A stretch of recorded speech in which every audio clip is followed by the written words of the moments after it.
Okay, so I'm gonna call the meeting to order at 4:30. If we could stand for the pledge, and I'm gonna have the eighth graders start the pledge for us, if you don't mind.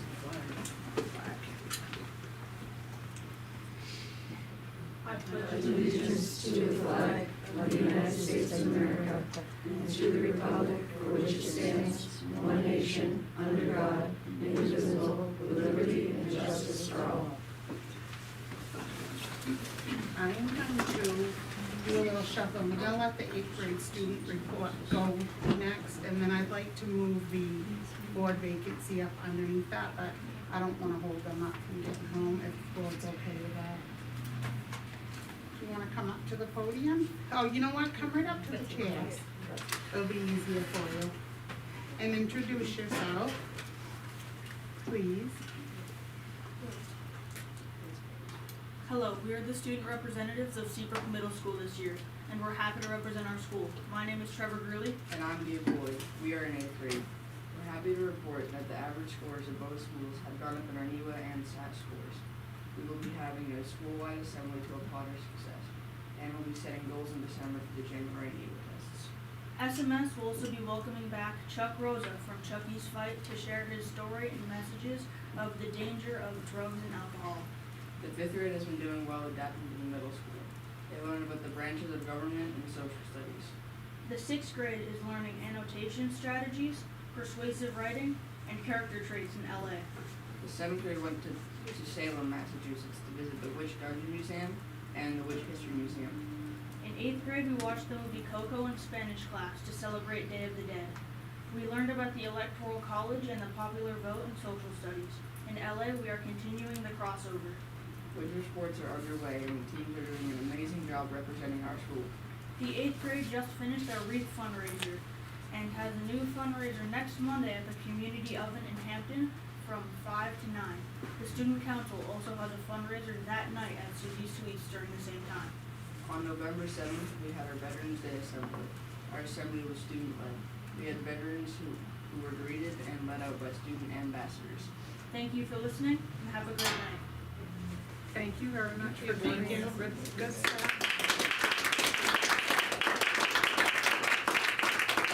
Okay. And I just, I wanted to just say one thing about the ball teams, because they mentioned it last week. We were sweet. Both A and B girl and boys teams won all 4 games. And on Thursday night, it was amazing. So I just wanted to share that. And then I'm gonna make a motion to move the board vacancy up, right underneath a student report. No, need a second. I'll second that. All in favor? Aye. And then I am going to share with the board, the New Hampshire School Board Association had either have a formal interview, you cannot fill the vacancy, or we can just appoint somebody. So with that said, given the experience of Kelly Hoover, I am going to appoint her back to the board if I have a second from the board members. I'll second her back to the board. I feel like that she wants to come back. She can fill out her time that she was voted in to do. And I don't think she should have left in the first place. I agree. And to mention one thing, Kelly is the financial whiz on this board. She has spent almost 5 years with the budget, and we're in the middle of that, and we're all kind of new. Jen, except for Jen. So with that said, all in favor? Aye. Ask a clarifying question for the motion. So because you have a vacancy, you've accepted a resignation, so it's my understanding you're filling the term till March, but that's not what I understood Jen to say, so I just want to be clear. We'll go through that. We have a meeting with, non-meeting with legal, after this meeting, so we can run that by them and let you know. Okay. But for That's my right now, understanding of- yeah, we're Statute. just gonna appoint her back. So all in favor? Aye. I'm gonna abstain. Kelly, come on up. And I hate to break the news, but I think the next budget meeting is the 12th, which is Thursday, for the school. So, welcome back. Okay, so, next up is the New Hampshire Hampshire SAS data. We have a presentation for that. We have public comment here too, but I move that up to the beginning. But because I feel like people may have questions on the data and things, I would, if it's okay with the board, I'd rather leave it till after the presentation. What would you like to do? Fine, you whatever. Oh, we Fine. can- Okay, all right. So Meredith, if you wanna Yeah. Happy set to. up the presentation. All set. Thanks. All ready to go? Are our heads in the way if we stay here and I don't think we so. can't see it? All right. Move on over.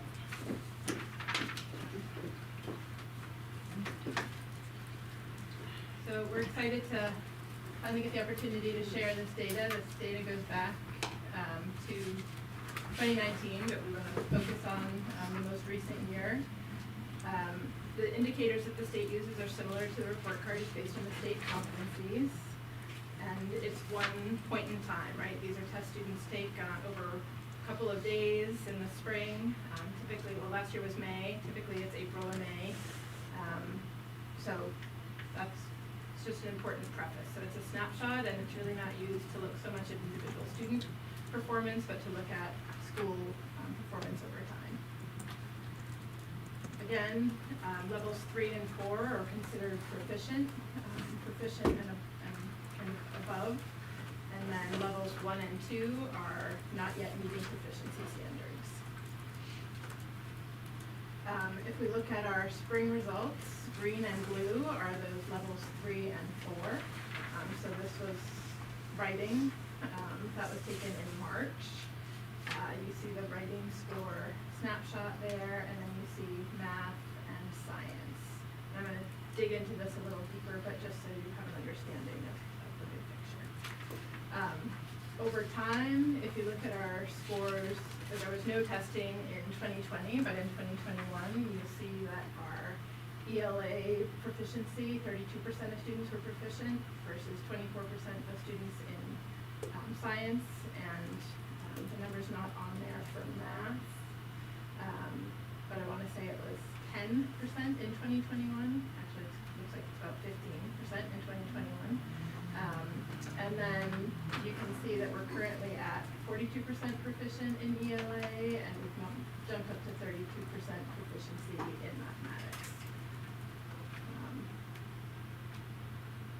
If you look again over time, you'll see that you see Seabrook Elementary in blue, Seabrook Middle School is the red bar, and the state is the yellow bar.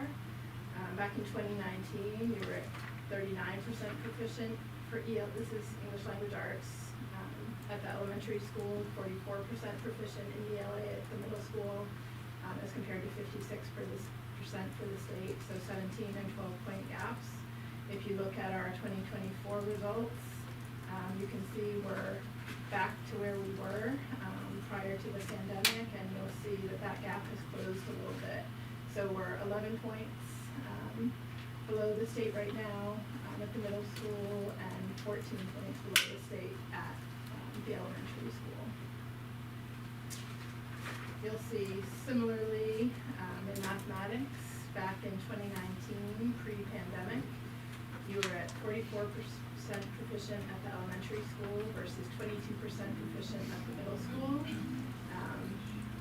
You saw a bump post-pandemic similar to what the state saw overall, a little more significant for you. You saw fairly significant drop compared to the state. The state dropped was 10 points overall. You dropped 17 points in proficiency in English Language Arts at the elementary school and 12 points at the middle school. But if you look at our proficiency data for now, again, you've closed that gap with the state. You were 4 points away at the elementary school back in 2019. You're now 3 points away. You were 26 points away in math at the middle school, and you are now 12 points away. So, and you can see the growth overall in mathematics is pretty significant at the elementary school, and again, we've seen a steady climb at the pretty significant at the middle school and a steady climb at the elementary school as well.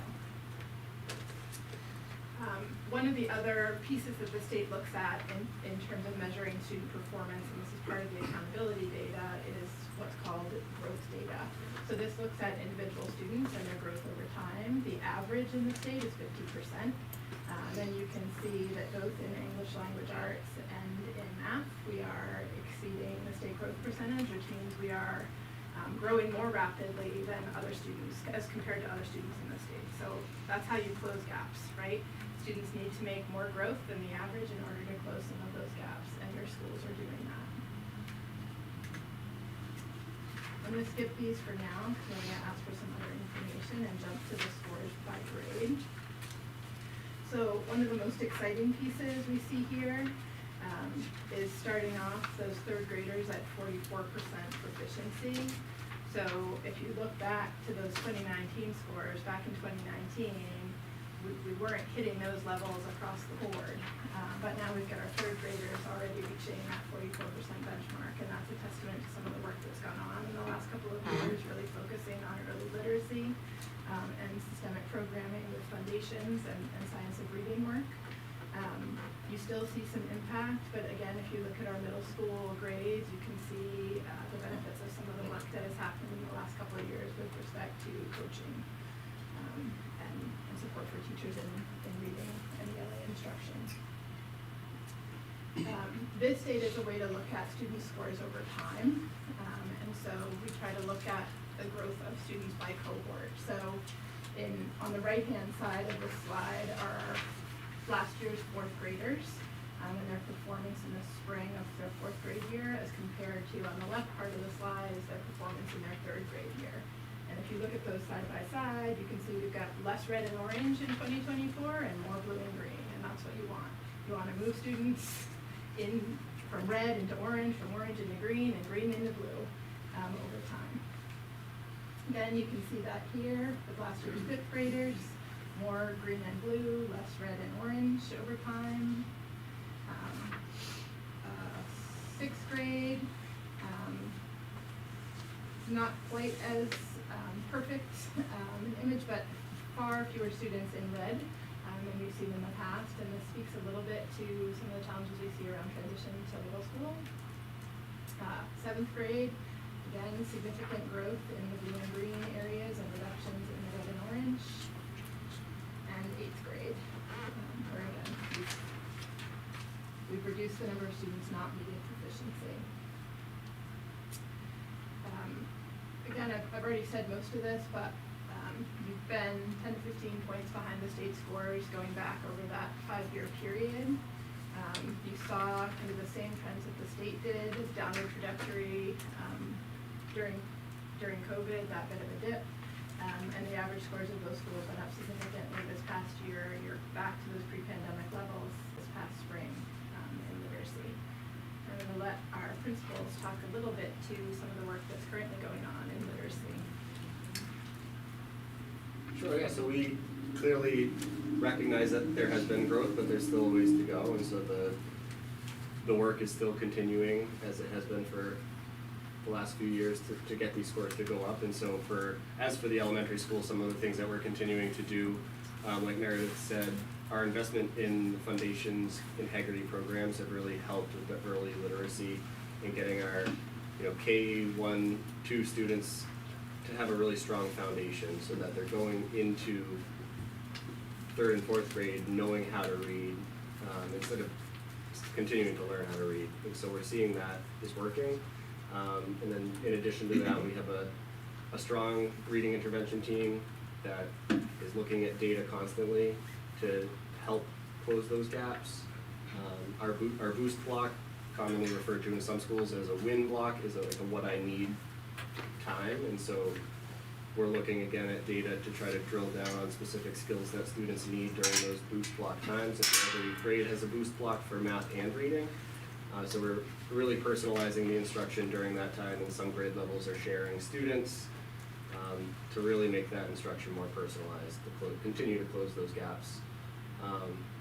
The literacy coaching, I'll kind of transition over to Colleen. Is that something that we're both doing and finding to be really effective? All teachers need different things, and I think the coaching helps our teachers really get what they need specifically with regards to implementing these programs. So we found that the work we're doing with Sarah Shirilla specifically for ELA has been tremendously helpful, and our teachers would say the same. Yeah, and I'd like to thank Lauren Constant, because she really set that up, and so kudos to her and the teachers who are really embracing the fact that they can be coached. It's very personalized, it's one-on-one, so Sarah will go in, she can model a lesson, she can watch the teachers teach, she can give them feedback on a personal level. The administrators are not a part of that, just so it's more personalized and it's not like we're sitting there staring over her shoulders. She also, to be honest with you, goes above and beyond what is really asked. So if a teacher says, hey, I'm struggling with this part of the lesson, she'll send them resources. She helped one teacher kind of plan out the trajectory of the lessons that she was doing on a calendar for the month. All things that, you know, from the teacher point of view, they have a lot of work in the classroom. It has been really helpful. I've seen a lot of consultants in my day, and I would say she's probably one of the best that I've seen to date, and I would not say that unless I believed it. And in terms of wit and wisdom, I'll give you that update later. I have that information for you as well. It is a pilot. Sixth grade has all the modules. The other grades have one module that they're working on. It's rigorous, it's not easy, it's challenging, and you know, when I get to that piece later on in the meeting, I can kind of speak to that. But I will tell you, I have some vignettes from students. Some like it, some don't. Some don't want to write a lot, and some don't mind writing a little more. So I think that's another piece of information that we can provide to you, because we hear everyone saying the reading scores. I will tell you, we're not happy where they're at, but I will tell you we are celebrating the success that, at least in the time I've been here, that we've seen the trajectory move in a positive direction. We have goal setting with students, we're having great conversations with them about, like, we're getting ready you for high school. Like, our goal is that you're ready for high school. We also have a literacy team that Lauren started last year that's cross-representative of K to 8, even though we're separate schools. There has to be cohesion in order for, you know, when Tim's kids come to us in 5th grade, that we have that collaborative conversation. So that is a team of teachers who recognize, what are we doing about reading? What are we doing about writing? What does it look like? What are some good instructional practices? So that work started last year, and we're continuing it again this year. We can update you on that when it comes to the end of that model. And last year, we recognized 5th grade transition from 4th grade didn't really go so well. So we needed to change the schedule. We heard what parents were saying. We needed to look at how do we group kids, what do we do, what can Tim and I do together as an admin team to help the staff and the students. It's very different coming from a cocoon of an elementary school where you're in this one little room with one teacher. And all of a sudden you have 5 teachers, and you have this big long hallway, and the lunchroom's on the other side of the world. So we hope that any parents can give us any feedback you can give us about that transition. Is truly appreciated. So those are some of the things that we've done in place for ELA, and we still have more work to do. Does the board have any questions for the administrators at this point? Okay.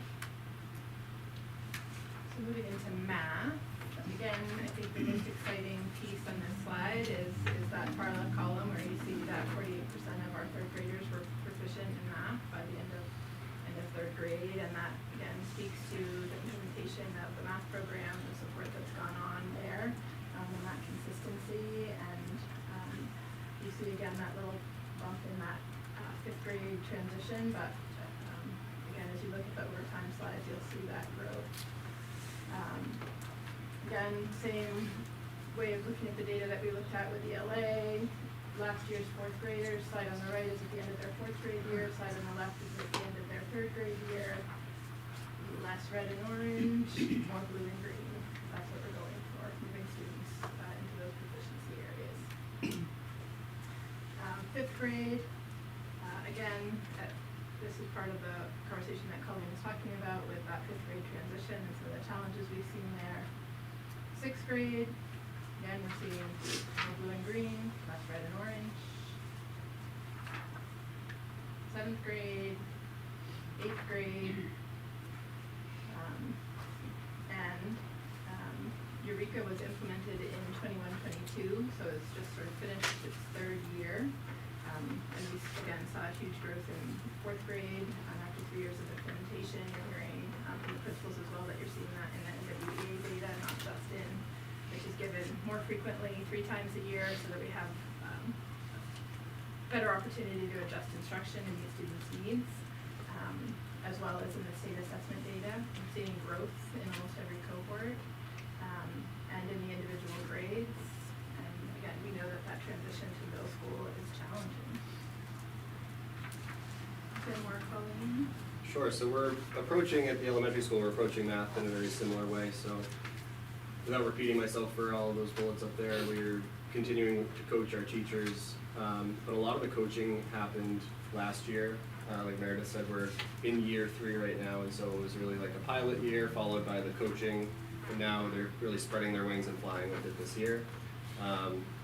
And in our Wit and Wisdom update, we'll dive into that a little bit more later on, but I think year 1, we heard kind of similar feedback that we're getting from teachers now in year 1 of Wit and Wisdom, where they're learning something new, so there's always, there's gonna be questions, and they need the support to really be able to do it effectively, but then giving it the whole year to really know by the end of the year, that's when we can, I think, really have an idea, is this working or not? And so we've seen that it has led to growth, and so we've continued to implement that program with fidelity and feel as though it's working well right now. So that's a big piece of what we're doing, but in addition, it's like with reading, we're looking at data to inform our instruction, providing intervention to the kiddos that might be falling behind to close those gaps, and really trying to approach it, math and reading, in that same way. So last year we had the math empowered coach come and work with the class of teachers. They also got to visit other middle schools and kind of collaborate with them, and the interventionist, the math interventionist was also a part of that. We're hoping when we get to item number 6 on the agenda, which is Title 2A, when we discuss the possibility of continuing that this year, it's individualized PD, teacher to teacher. We surveyed all of the math teachers and the math interventionists and said, what do you need? What would you like to work on? I wanna work on how to use manipulatives better. I'd like to work on how to use some of the stuff that I went to at last year's training a little better for my small group interventions. So that work has continued. The math team meets vertically twice a month. During those meetings, I talked about the opportunity to visit other schools or visit other math classrooms. It's a challenge when you're a one-off, you're one math teacher at one grade level. You do have a team that you can meet with. So we've already had the 8th grade math teacher has gone to the high school, visited 2 classrooms with Shay to kind of look at what is math instruction, look at the high school, what do our students need from Seabrook, so that they'll be more prepared. So, and we're also gonna put some things in place where our 5th grade can visit 4th grade math classrooms, kind of look and see what that looks like, so we'll make that transition a little bit smoother. We also have from the state modulars, which the teachers can use. It's kind of like practice tests, test items that they'll see on SAS, because it's a very different kind of test than they're used to. We started a little earlier this year. We've actually started already embedding them in the math instruction. So sometimes, like, I went and observed a 6th grade math teacher 2 weeks ago. She had one of the practice questions that they were using, and she's like, okay, this is a question you're gonna see when you take the SAS test. What do you think about it? So they kind of work through that. So they're gonna spiral those questions in from now. The test isn't until May, but our feeling is the more prepared you are, the earlier you start, the better better opportunity they have of doing well. So we started that earlier as well. We restructured our pacing guides. Sometimes you have to go, you go a little bit slower than you'd like to. One of the teachers told me she put a timer on the board now. She didn't use it last year, and kids know, okay, this is what we're working on, this is the amount of time that we have to work on it. We also were able to get some pre-algebra books for students to use in the 7th grade, cause they have pre-algebra in 7th grade, and then they'll go into 8th grade. And we have a volunteer who is coming to work with the 5th grade, to tutor students in math, so we're always looking for more volunteers. Most people wanna do ELA, not a lot of people sign up for math, so. And we've done some goal setting for NEWA and, during our advisory block. We'll take a quick look at science. The state only assesses science in 5th, 8th, and 11th grade, so it's hard to look at longitudinal and different science competencies are assessed in those years, so your performance in science has been pretty flat, but actually so has the state's. So that's kind of it for this piece. Is there one, we have the comparison chart? Not in here because you asked for some additional slides, so I put some additional slides together, so if I can exit this, I will get to that. Awesome, thank you. Mhm. They're right here, I think you have them on. Yes, but that doesn't help me with this, I need the mouse, so I can. They're there, I just didn't see them.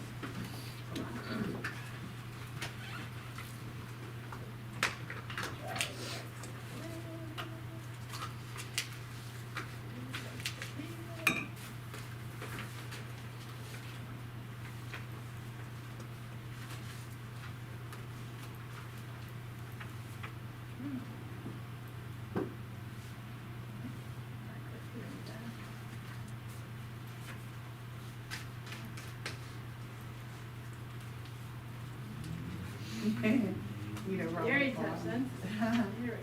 Alright, we got it. There it is, and that's what we have right here, right? Yep. It's okay. So 2 pieces, and there, I added a couple of additional slides to this today. Bigger. There. So you asked for a comparison, to other towns. This data was originally included in the PowerPoint. This slide is in there. For 23 and 24, again, you are, performing, below the state average, and, other districts within SAU 21 are above that. Can we help by just naming the colors so people can see the difference? Sure, they're in order, but you have Hampton, Hampton Falls, Northampton, Southampton, and Seabrook. And then the state is last in green. Scroll down. So I also did a snapshot of your ELA data over time.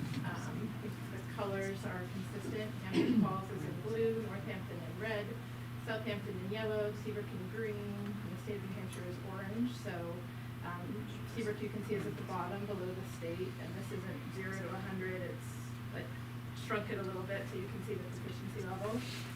But you can see those gaps have been in place between Seabrook and the other districts in the state going back to 2019. You can see that there was no testing in 2020, but you can see that you had a more significant decline in 2021 during the COVID pandemic than the state as a whole. And than the other SAU districts with the exception of Northampton. I would note that Hampton Falls and Southampton both fully reopened in the fall of 2020. Seabrook, for space reasons, wasn't able to do that, and Northampton wasn't able to do that. And you saw the most significant declines, Northampton and Seabrook, as a result of that. And then you can also see the spike in your growth, particularly from 23 to 24. And I don't wanna underestimate that. That's a huge percentage of growth in 1 year's time. I will also add, between 21 and 24, I started here in 22, fall of the 21-22 school year. There've been half a dozen principals in your schools over that time period. So to have been flat immediately post isn't a surprise, but I think that sustained work by your teachers and staff and administration over time is paying off for you as you look at that growth this past year.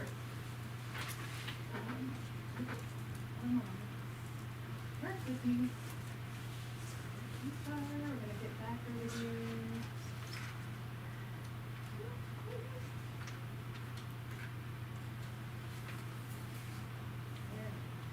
And then similarly with math,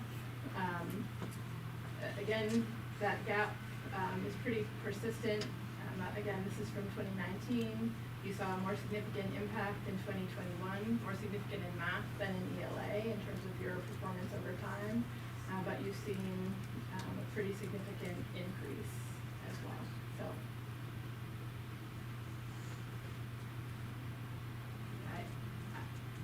to me, the real story of this data big picture is you are growing and moving in the right direction, and I think it's a huge testament to the work that's gone on by teachers and staff to keep things moving forward, and that level of improvement, you may not see that same level sustained, but you're moving in the right direction, and I don't expect that to change if you're continuing to have the supports you need to do the great work for kids.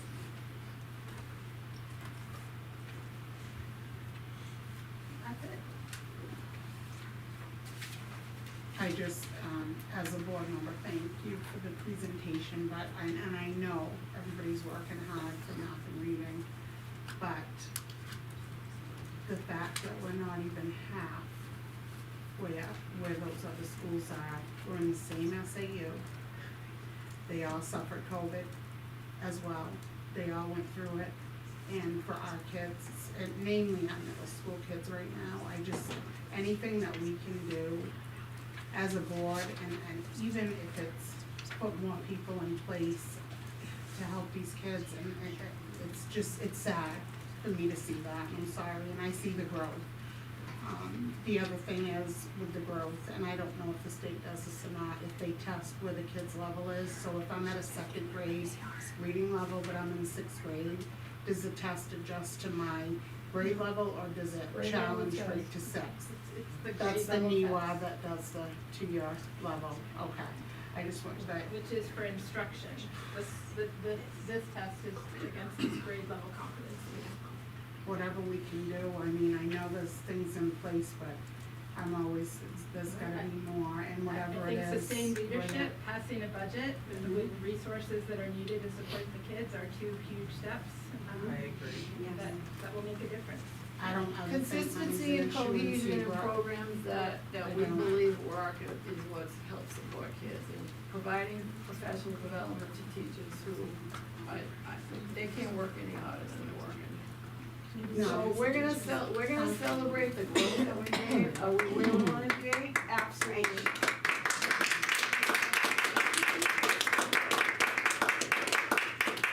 So, yeah, it's So we're gonna have glass full. Glass half full.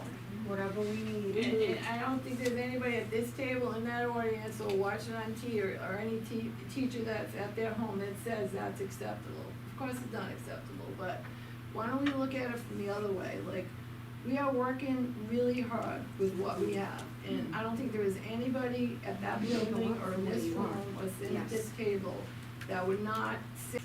So, as a united group, we need to move forward and do what's right for kids, and that means consistent leadership, consistent programs, and giving teachers what they need so they can do their job. So what I'm sad about is that, the teachers aren't here, hopefully they're at home watching this. They are. They're not here to, be a part of it, in this venue, and that they will come back and celebrate, cause we're gonna celebrate. Gains are small. Yeah, I will not say that they're not big gains, but gains over time decrease the achievement gap. I can attest to that. I know what that looks like, and I know the people in this room know what that looks like. And so those are the things that we're gonna celebrate tonight. So, with that said, we hear a lot, the language arts team has come before the board often. And at some point, I would love to hear from our math team. I have asked the math You teachers did? to come. All Yes. right, so we'll plan that moving forward, so we can hear their needs and how they feel. And I think Kelly uttered over there that, you know what, maybe they need more teachers, maybe they need smaller classes, whatever it is that we can somehow make work, we're willing, I would so. not Yeah, disagree. they're the front line. I would not disagree with I wanna Kelly hear saying from them. that. What we need is, we need to pass a budget so we can get all those things. That's what we need. Well, it's still not too late to adjust the budget and add some more teachers, because, I mean, I definitely think that the growth for 48% in the third grade is, that's amazing. But what concerns me is that we have eighth graders with 21% proficiency, and seventh grade 32%. So I feel like that, even if there's been growth, I still feel like, how are we sending them to high school with 21% proficiency? So, I mean, I don't know what the answer is, I just know that the growth, it is amazing, but if you look at the other schools, they don't have a lot of growth because they don't really require a lot of growth. So, I mean, I don't honestly know what the answer is at this point, but I think that the focus needs to be on maybe hiring more teachers for the teachers to have more people to lean on versus the other support staff that we're looking into that's been put on the, like, for example, the warrant article. I feel like we should ask Yeah, the ask the teachers. teachers, you're right. They're the front line, they Yeah. deal with parents and students and getting, whether they're getting hit every day or, Mhm. they also have great children that probably give them hugs every day, but Yeah. it's a lot, but I think you need to ask the front line Mhm. what they need from us to help them assist these kids, because I looked at the operating budget and with all the warrant articles, in 24, the school is at $4.87. In 23, we were at $5.74. 2022, we're at $5.13. So in 2021, $5.33. So we're at $4.87 per thousand. We need to, and the new budget with the warrant articles, I added them up and they're $4.12. So if the budget is going down, how can we afford to hire more people to assist the children? Cause they need more one-on-one. And I think where it's going, I think we have great leaders here. I wouldn't want to see them leave, cause I think turnover definitely does not help. But I wanna hear from the teachers. We Follow haven't them. heard from the math teachers either at all, that I know since I've been here. Well, I've read some of the newsletters and stuff, which are great, Yeah. that Miss Dow They put out all the sent 7th grade, now that I see them, and I have 4 emails, I know, but. but it's good stuff. No, it is good stuff. Yeah. So the other thing that I would wanna say too is that back in the day, and I don't wanna date everybody, but Michelle, you may remember, in the classrooms, the teachers had their one-on-one, in the class, but they also had an EA.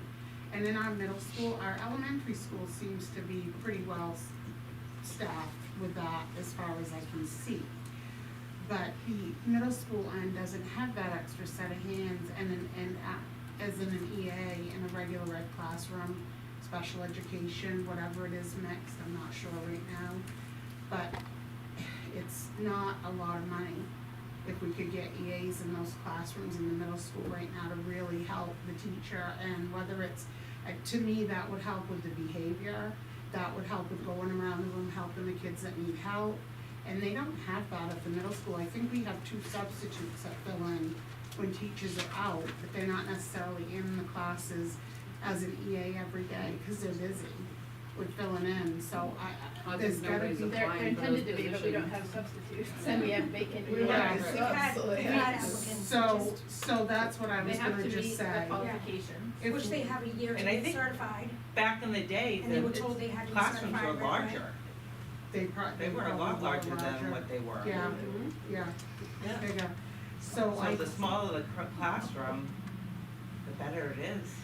I just think the dynamics of everything else have changed so much that what we were dealing with, 15 years ago was so different. And COVID didn't help us. It did not help at all, so I think if we could look at the cost of, the EAs, in most needed. I mean, if I were to look at that, I would say math, definitely. To give. And what do we pay our EAs? There's a collective bargaining agreement, so. I know it got passed last What year, is it but Starts about? at about $18 an hour. Which is not. you can make that a enough. McDonald's and Which is not not enough. get hit or spit It will on go or up $2 more sprain your leg next year or. and $1 each of the subsequent years. And Matt stated something about health insurance too, right, possibly Health for years? insurance in years So, 3 and 4. Yeah. Yeah. Right now it's a single plan, it will move to a 2-person plan in year 3 and a family Yeah. plan in year 4. And I think with the advertisement is because I'm hearing this across the board, and I don't know about the rest of you, but I'm hearing that people apply for the position, but they're told, and I'm not in there, so I don't know, but they're told that it's for the PEAK program, and they're not willing to do that. So they can't get hired, but if we put out specifically for a 6th grade, 7th grade, 8th grade EA to work in those classrooms with those teachers, that's where they'll go when they come in, and maybe we'd get a bigger turnout of applicants. I'm just asking the board to think about, it's such a small amount of money to give an extra set of hands to those classrooms, right away. I mean, maybe we can even do it now and not just the end of the year, cause they need help. So It's- I think we need to look at how many EAs we have, because if you look at the count on the budget on the special ed, it said something like we have, I wanna say 14 altogether one-on-ones, but we have less EAs than that, so we definitely have to look at the numbers, because something's not right there. Yeah. But I think we have to raise the pay in order to keep people.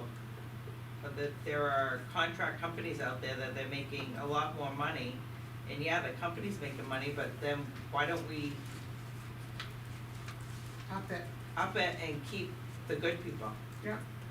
And we have that. That's what we great- want, we have a good community, we have good people in our school, and a lot of people have been here for a long time. They waited a long time to get any type of anything until last year. They finally, well, this March, they finally got a little more benefit and a little more money, but right now in this time, I feel like it would benefit our teachers tremendously.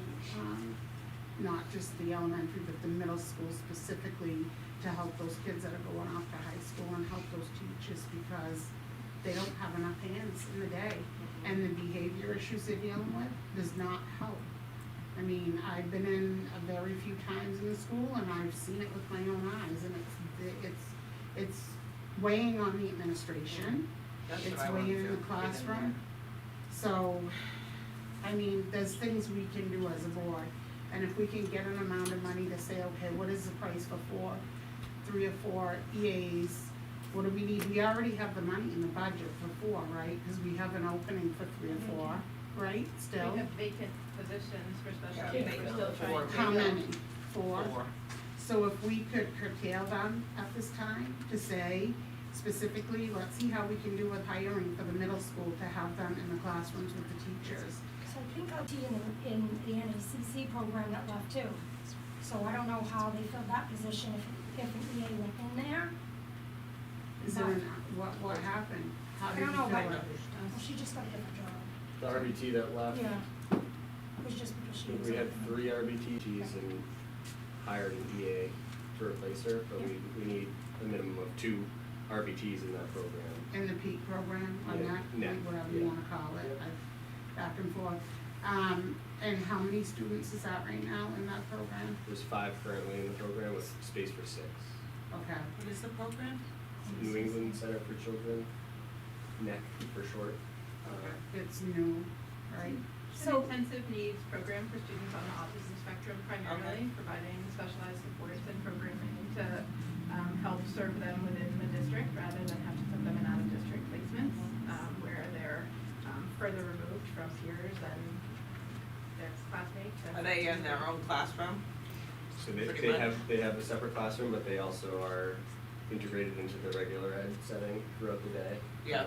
Depending on the student and what their needs are, but it's really been a bright spot in our year this year. At Seabrook Elementary, it's been a great addition to our school, and seeing that those kids are really getting what they need. It's been awesome. That's what it comes down to. Yeah. That's what it comes down to. So is there a chance, I mean, how does the board feel about because we know we have the money here, even though we're on a default budget, that money's there for those EAs that we have not filled the position. Is there a problem with advertising specifically? We haven't gotten qualified candidates, and Well- and they also have to pass a test, some of them. But So if they we, have up to a year though to be certified. It's not about the certification, they Right. have to be eligible, because they have to be highly qualified, because you're a Title I school-wide school. Yeah, So well, they we have- had someone apply from Hampton Falls and she was told there was nothing open.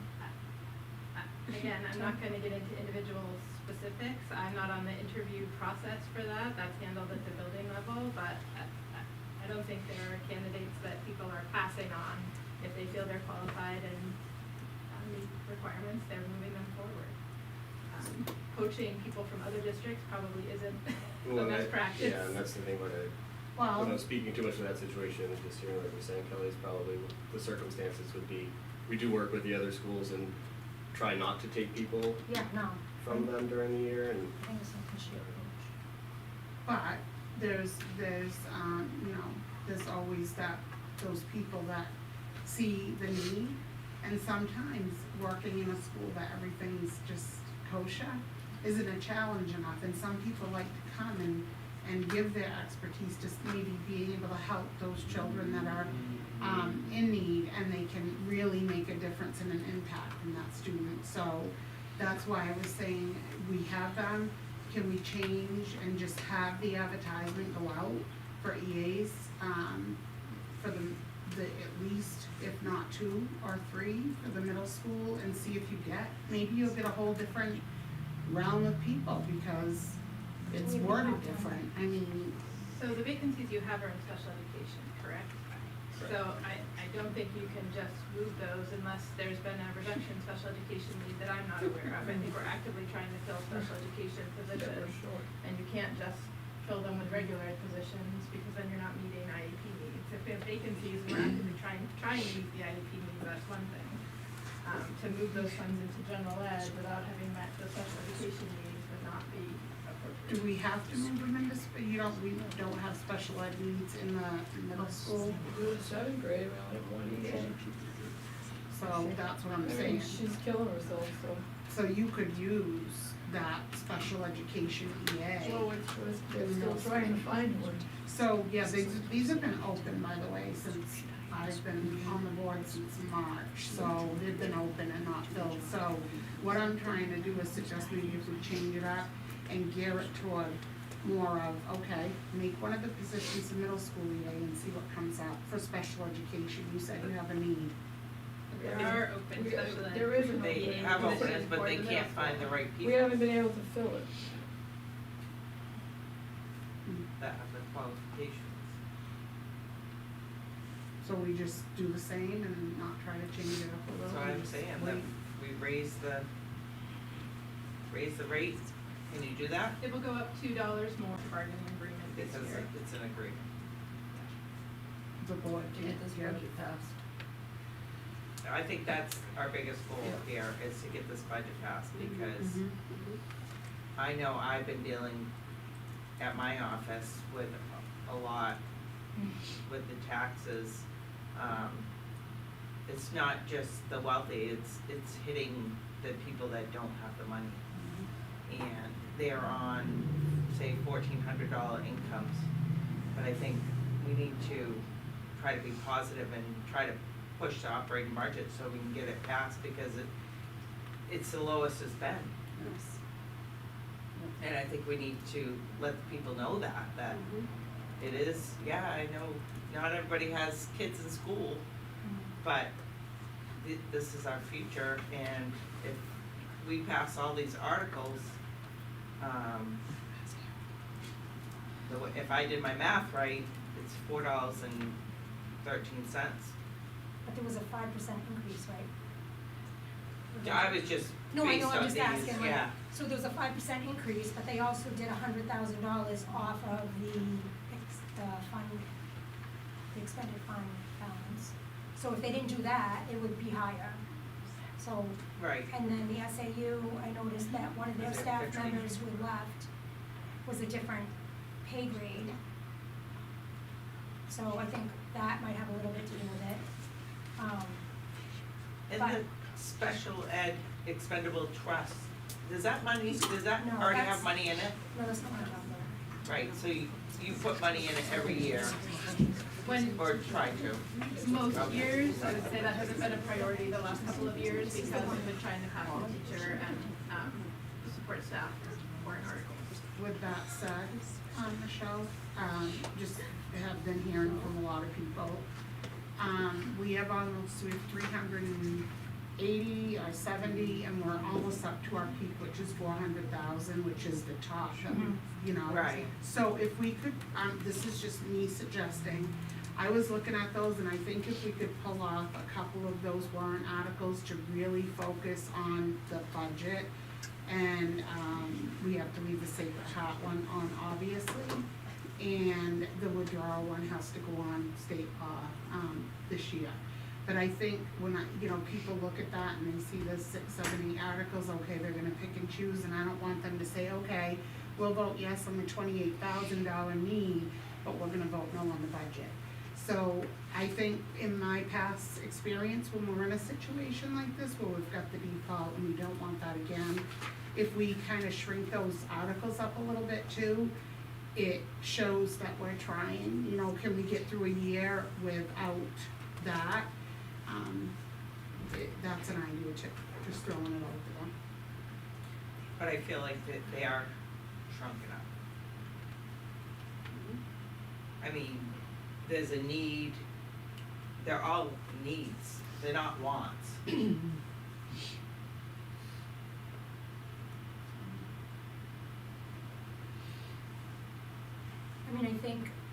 It is, the budget meeting is tomorrow, but it's not unheard of to ask them to hold off. Maybe the staff, I know here that the department heads, you know this, the department heads go in front of the budget committee and in front of the selectmen and express the things that they want and but the things that they need. But the school, I know there were some things brought forward that even the principals approved, and it was cut on the administrative end. So I think that, hearing from the people that it could really make a difference is important. So, maybe there could have been a conversation maybe with facilities where they were not so set on having 2 vehicles, but maybe, I know that for the last couple of years, they've had an employee that was supposed to be on full-time, and they've been promised 3 full-time because they don't have enough help over there. They took a cut 2 years in a row, I think. 2 or 3 years in a row or something. I don't know what your meeting, I watched the meetings, but I didn't watch them all. And they were told that the board said no, so I'm not sure if you guys decided no on that, but I think that there's a lot of things that, Are we voting on the warrant articles this evening? So we already We did already vote did. on those, but we could, reconsider them if we choose to do that. I know we spoke to Matt at that last meeting, and he said the goal, the top notch they look for is 400,000. We're at 370, 80, whatever, that can change. But in the building, we just did all of the boilers, everything's been replaced, we're a little low on the number there, but could we get by not asking for that extra 50,000 in that trust fund this year? I know Peter needs a couple pieces of equipment. I don't know myself what the equipment looks like, but could we have a conversation with Peter and say, hey, do you want maybe a tractor, can we use it? And if they have a need of staffing, I know, myself, that, I do you think know there's anything probably an about that? extensive list of things, but I think the challenging part is you're wanting to prioritize staffing for teachers to improve outcomes, and you're talking about adding EAs, but now we're going back to facilities. We're happy to revisit the whole budget, we're happy to revisit the warrant articles. I think the board's gotta decide what the number is that it thinks it's gonna get passed. As it is, we've got a significant gap between the default budget, because we're currently living in one, and the proposed budget of about $300,000.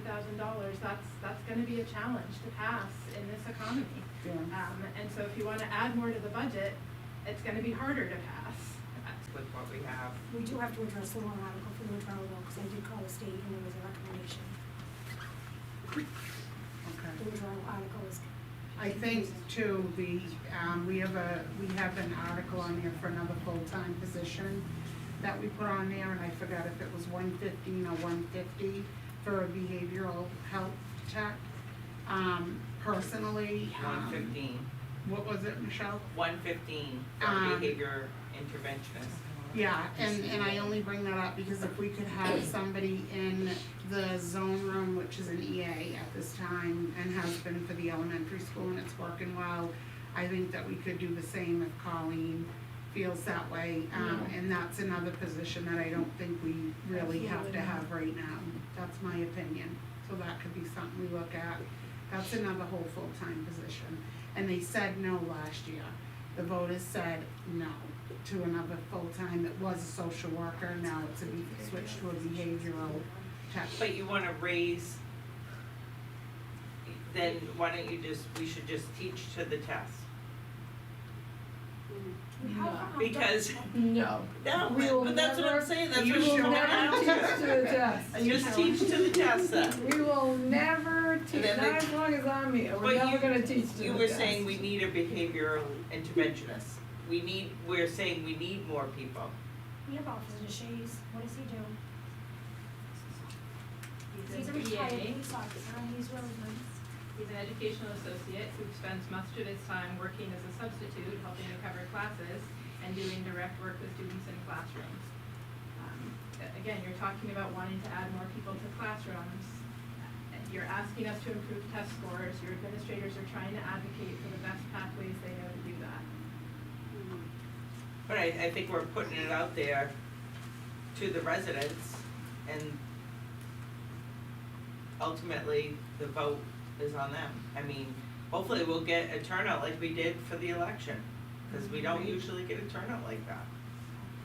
What do we get, 1,200 voters? Yeah, it's low. Did you guys send the warrant articles over to your attorney? Yes, yeah, and we're gonna be meeting and non-meeting after this so that she can share with you, with, the attorney, which morning and what time is it by I the don't way? know, Yeah, I don't wanna be rude, but we're off topic here and. Yeah. No, I'm sorry, I It's was five asking. twenty-eight, it. we didn't open public Yeah, comment let's yet. do that.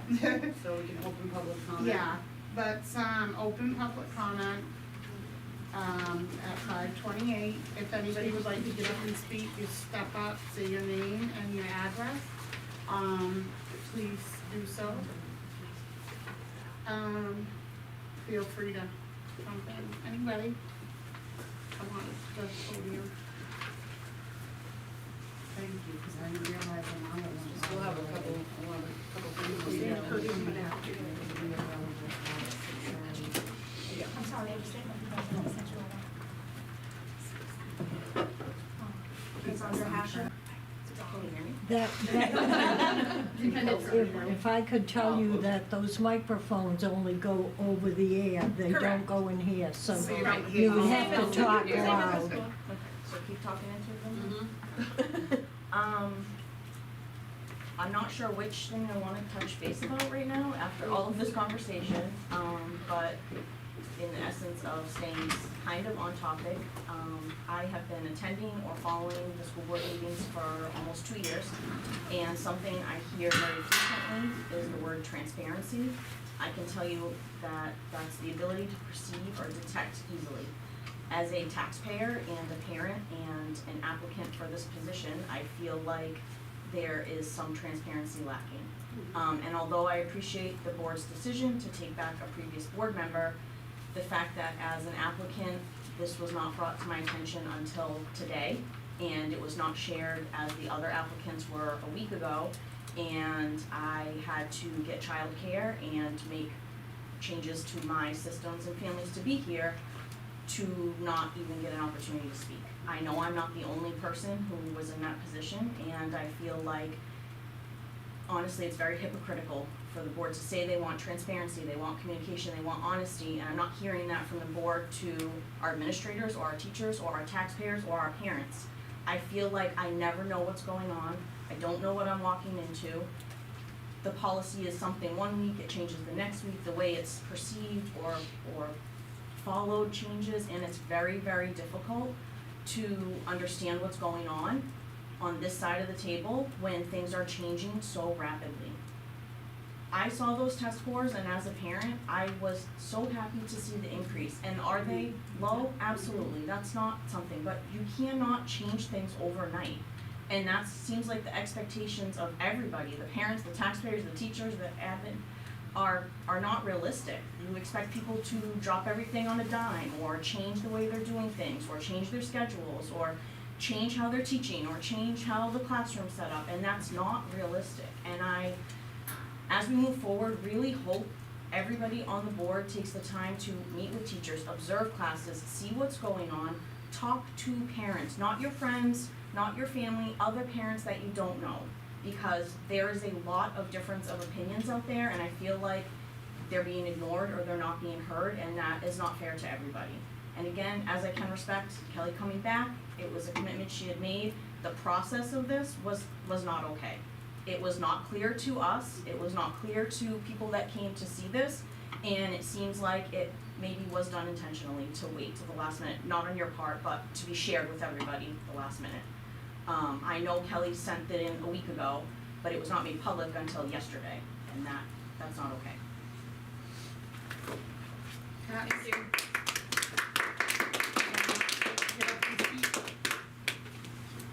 Just say your name and your address. Anybody? Go ahead. I thought you was gonna speak. She lost the room. Go ahead, Diana. I'm Diana Petrowski, 70 Collins Street in Seabrook. I'm not sure in terms of, I have not heard any closure, and I'm not sure how appropriate this question is, but I stand here on behalf of the staff, and I'm asking the board, what have they done to address the no confidence vote that the staff took? I abstain. And that's, anybody else like to speak? I know the board's allowed to Bethany Stevens, 86 and Tenno Street. I know the board's allowed to respond, so is there any response that you guys can give us right now about what has been done to, it's 94%, it's a huge percentage, it's probably what, less than 5 staff that have confidence, like what has been done? Because they did address 2 specific board members as Kelly and Maria, and I thought Kelly's resignation was to address those teachers and show their support and be like, all right, well, maybe there needs to be a change to something that, I'd be self-reflective that it wasn't working. But then we're going back to where we started. So I'm trying to, can you respond quickly to if you've done anything, what you have done? Can't respond to you, Okay. sorry. Yeah, and there was a specific comment wrote by, I can read it, but I won't unless you guys request me to, from Kelly's husband, talking about throwing out names of people that went in confidence, speaking to Kelly as a board member. Excuse me, I'm the chair and I do have a problem with families being It's- named because they're not here. It's publicly If still on the it's social Kelly media that you page. wanna talk to, or myself, or Jenna, Michelle, fine, but we're not Well, they gonna can still talk about probably see that people's the 2 family. specific people that like that comment was you and Social Kelly. media is social media. Right, but I'm calling out specific things as a board, talking about a student, they would lose their job. So when someone on the board, you have to wear the professional hat at all times, no matter where you are. Because if my husband as a teacher, who's still teaching at this moment, was at the grocery store, that hat on, no matter what, no matter where he is. And I feel like that needs to be the same standard for you, all of you. I Okay. agree, I thought we were interviewing tonight, so. I had, yeah, there were some concerns, but, thank you. Thank you. Anybody else?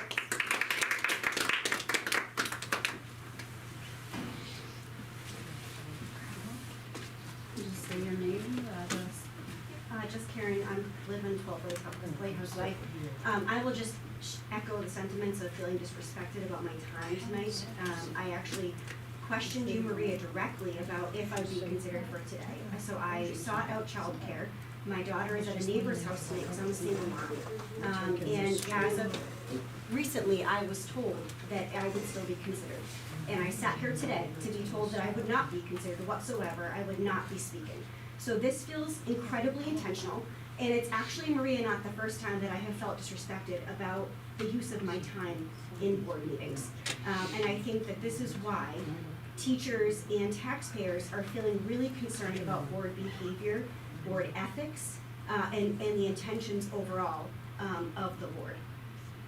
So I'll also echo the fact that our teachers did something incredibly brave, and they put forth a vote of no confidence. And I thought the board was doing the right thing by making a decision to change who was sitting on the board. And today, 2 members of the board were allowed to re-elect that member without letting us know what the next steps would be, including, is this through her tenure, or is this, through the next voting phase. So I sit here feeling unheard, feeling disrespected, and I need to be clear that there's a customer service issue here. You all get my taxpayer dollars. You all do. And I work hard for that as a single mom to own a house in this town. It is not cheap for me to live here. And I sit here and I go to every school board meeting, or I watch every board meeting on behalf of my daughter, and she's been in the school for 5 years, so not as long as some of you, because I hear very directly, often, about your children and their experience, which feels incredibly personal and not the role of a board member. So I'm here, and I'm gonna make it personal. This feels personal to me. This feels disrespectful to me.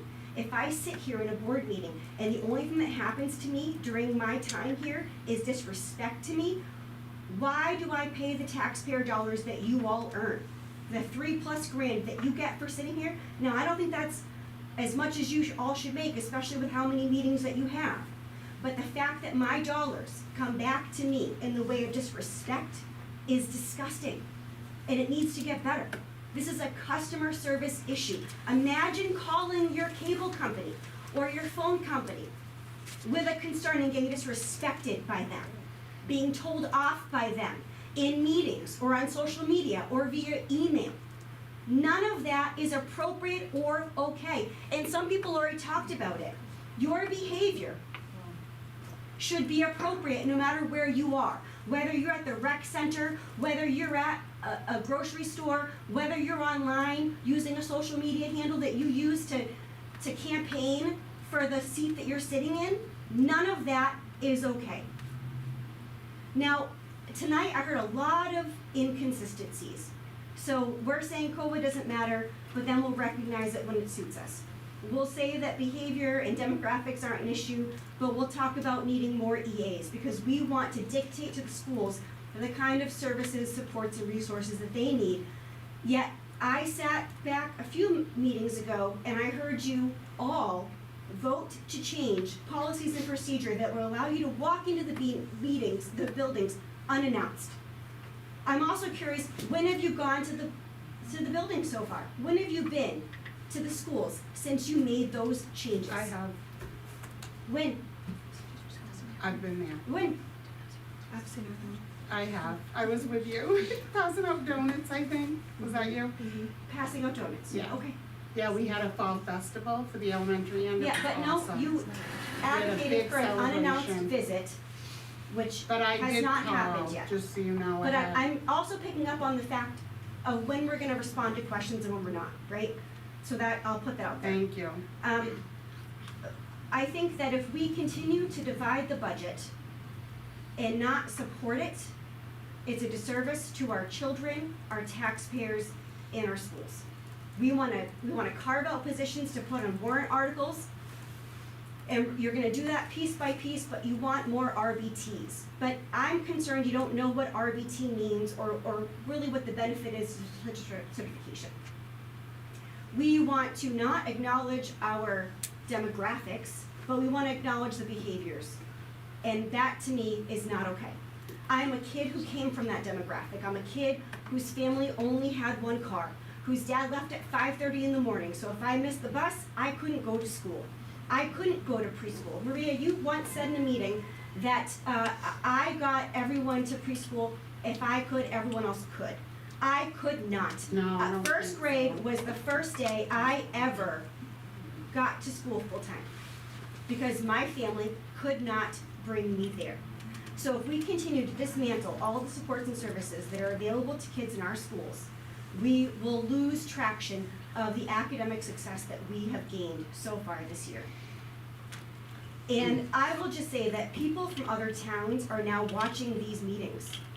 They're looking to see what we're gonna do for our students. because they're so baffled by what is happening. Teachers stop on the street when I'm waiting for my kid's bus to thank me. And I'll tell you right now, they would never acknowledge that because of their fear for all of you. Same. All of you. And here we are, I'm trying to have public comment and people are interrupting me and speaking to me. So I just hope that this board can improve their customer service and really think through how they support the budget as a whole versus dismantling it. Because it's cheaper than it has ever been in years, and I have worked for a district where the budget was not accepted, and we had to all come together as United Front to pass the budget, because we all knew that was what was needed. And that included social workers, psychologists, and counselors. We didn't divvy it all out and put things on warrant articles. So my ask for this board is to consider the vote of no confidence and what you're going to do to address it, and think through what is going to happen for the budget this year and what your role is in terms of how to support it versus dismantling it. Thank you. Thank you. Anybody else? Name, address, come on up. Hi, Laura Carty, 1 Sandpiper Lane. I just have 2 quick clarifying points to make. Number one is the vote of no confidence from the teachers, I'm quite sure was not a union thing. I think it was just the teachers. It wasn't a union action, and I think that's important that we make that distinction. The other thing is about the test scores. I want to congratulate the principals and the teachers. We can all look at them, but we can all say, but not good enough. Well, not good enough. You can only get better from where you are. You have to start with where you are, and you have to acknowledge where you are, and you have to do what you can to get better. And I think that the teachers and the principals have done a really good job doing that. And then there's a little connection there with that and the budget. If you wanna look at how much money the other towns that have the way higher test scores, you look at how much money they spend on their schools and what their tax rates are, it's a lot higher than what we spend. So I think we, and they get support. They get a lot of community support. So I love the idea of us rallying around and saying, look at everybody, this is important. Let's put our money where our mouth is. If we all think our schools should get better, let's approve the budget. Thank you, Laura. Anybody else? Name, come on, we're good? We'll leave it open, so if someone decides they have a question for a little longer, what's next? Let's see. Yeah, do you wanna give us the written listing? Where no one else is coming, just gonna be, okay. All right, cause I like to hear from the curriculum person, cause she usually gives us stuff. But okay, go ahead. So it's gonna be me. Okay, Take it away. Okay, I have a lot to say. Okay, they had a lot to say, so, what I asked them to do is to write up, to give you guys an update on, where we're at right now. It's a pilot program. The program talks about what do you notice and what do you wonder, so all of the teachers talk about what do they notice, what do they wonder. So I'm gonna read what they wrote, I'm not gonna identify who wrote what, but I'm just gonna give you like, the little bullet points. Then I have some, what do the students think, cause they're the ones who have to do the work. And we wondered how they felt about it. And they had a lot to say. So, teachers like the structure that's been introduced, where they use notice and wonder. Socratic seminar where students have rich discussion. There's a lot of lecturing because students need deep knowledge in order to prepare them for the novel that they're gonna read. Special education students have struggled quite a bit, even when some assignments are scaffolded, because it's pretty rigorous. Students are experiencing productive struggle through the rigor of the work and are doing well with supports in place. They are understanding the new learning routines and are more productive due to the timing of the sections within the class. So the teachers feel like they're getting a lot more done within the framework of the class. And we'll talk about what that looks like in what we wonder. Students understand the importance of using evidence and elaborating, so they have to read something and then they have to give, well, why do you say that? You have to give evidence of it. Students are exposed to multiple types of text, informational text, literary text. They are asked to analyze characters. They look at real-world events such as the Depression and the Dust Bowl. Students collaborate with their peers in groups, in whole class.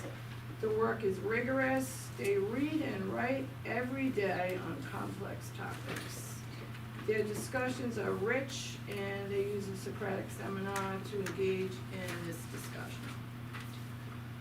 A real strength of wit and wisdom is how it builds extensive background knowledge for students. Research shows that students who have low reading scores but high background knowledge perform at higher levels than students with high reading scores but low background knowledge. One teacher said, "I look forward to seeing the impact on student data." Students are demonstrating deeper thinking through guided comprehension. They are more organized. Special education students are struggling with the rigor at times, and however, they rise above the expectations at other times. Lessons are longer than our schedule allows. Typical lessons should be 60 to 90. We have 47-minute blocks. This makes lessons sometimes twice as long to teach. That's what they notice. Here's what they wonder. I wonder if there was an EA in a class, it would help students who are struggling, and we would be able to work on summative. I wonder how students will continue to progress as they are exposed each year to the instructional routines, the writing practice, and the deep vocabulary dive. I'm excited to pilot, one of our teachers is piloting for the whole year. I'm excited to pilot the whole year and wonder how student scores will reflect the implementation of this program, whereas the other grade levels are just doing one module. Do you know why? Do I know why what? One's doing the whole year. She asked to do the whole thing, and we And the other introduced one. it as a pilot, and we said we're each gonna do a modular, and she said, can I do the whole thing? So we said, why not? I'm excited if every grade level has to adopt it to be, I wonder if every grade level has to adopt it to be effective. I wonder if this program would work differently if we had a longer class. I wonder if there are ways that we can modify the curriculum so that all students are needed. I wonder if I can work in a cross-curricular way with the program with other grade subjects, such as like social studies teacher could do some of the work connected to ELA. Here's what we wish. We always have a wish list. I wish that classes were 60 minutes long instead of 47. I wish all grade levels would adopt this program to keep the language, routines, and expectation consistent K to 8, using a research-based approach that builds on the science of reading. I would love to use this as my primary curriculum. I wish the classes were longer. I wish our schedule had more minutes, so you can see the theme there. Per class for this lesson, I wish there was a way to pull the gold from the program. And so that's what the teachers have to say. Students, it's hard. It's really challenging. I really didn't feel prepared when I came into 7th grade. I like the Canterbury Tales because it's really funny, and to be honest with you, typically that's a high school. I usually read that in high school. Canterbury Tales was really hard because I didn't understand the language. There's a lot of writing, and I'm not used to writing so much. I feel like I went from a 4th grade to a lot of stuff that I don't know about. We do too much writing. The reading's okay, but I don't like to write, so it's a lot. Canterbury Tales was good because there's a lot of action in it. I really like the action. I like The Midwife's Apprentice. There's a lot of reading. I do like group work when I can get to pick my own group. I don't like that you gotta teach about the same topic for so long. I don't like it because it takes too long for these lessons. I like reading the book. The book is interesting. It's mid. There you go. The lessons could be shorter. I feel like we are taught more and we are rather than just being given a piece of paper. I don't like creating the web catches because it's too much writing. You see the theme there? I I like the web catchers, however, I like writing them, they're kinda helpful, when I'm done, I can use them and I can look back at it. It's good, but the work is sometimes boring. Books are interesting, some are emotional, some are sad, some are realistic, some teach life lessons. I like the workbooks because they're not like easier to do, they're better. I like working with them and the stuff we do in it. In LA, I feel like I'm learning a lot more this year. Last year, we did some of this stuff, but we're working on a bunch of other stuff, like reading, making webs, learning new vocabulary. I like learning about the Great Depression, it's pretty cool. I don't know that it's. There's a lot to learn about, but there's a lot of stuff going on. I really don't like reading, but this book's okay. I like working in groups because you get to hear other people's opinions and perspectives, and if you don't know the answer, somebody's there to help you out. I have a little more, so be patient. I feel like we are taught more and we just aren't given paper. Teaches me a lot of vocabulary. I'm learning some things I need for high school, like summarizing and close reading. I'm learning how to annotate text. Crossover is a great book. It made me like poetry. I didn't like it before. I learned how to read slower and I understand a little bit more. It takes too long, is really tedious. We went over too many poems, so that one doesn't like poetry. I want to get to the good part of 8th grade, which is their passion project and the outsiders. Yeah, so that's all right. Did you hear from parents at all? Anything from parents? You did not ask me to interview parents, I did, you asked me to give you an update from the teachers, and I included the students. I'd be happy to hear from parents. Well, Yeah. you're a parent, so maybe you can give I'm me not some a feedback. parent, I'm a grandparent. Well, that's a parent. I mean, I can tell you there's a lot more work coming home. Last year, I didn't know what was going on in language arts. I didn't know what was going on in math. This year, wow, like a lot. The books, I think, the last two have been kind of depressing, sad. It was Bud, Not Buddy, and then this one is, the does a lot more, work at home, so that we know how That's a you're good doing. thing. Yeah, and, that piece of it, but it is a lot for kids that came from not doing any homework to a lot of homework. So if you do they're it, learning. if you do a K-8 and you build that muscle, Yeah. then they will know what is expected of them. And So- so we hear that parents want homework, or why isn't my kid reading more, or why Yep. aren't they writing more? This is gonna give them Yep. that. I mean, are there good parts and parts that aren't so great? Yeah, like any curriculum you purchase, but. And as a grandparent, I mean, I'm thankful to the board for, hearing, and, cause you wear two hats, for allowing this to go, because we were presented in August and said, all right, let's do it. And, that's a little bit not how it goes. So I think the board, It's a and pilot, the Maria. administration deserves a little bit of thank you for believing that maybe this can help, and they did, so. Yeah, I mean, and I do wanna mention too, Jen worked really hard on this box. She made it so beautiful.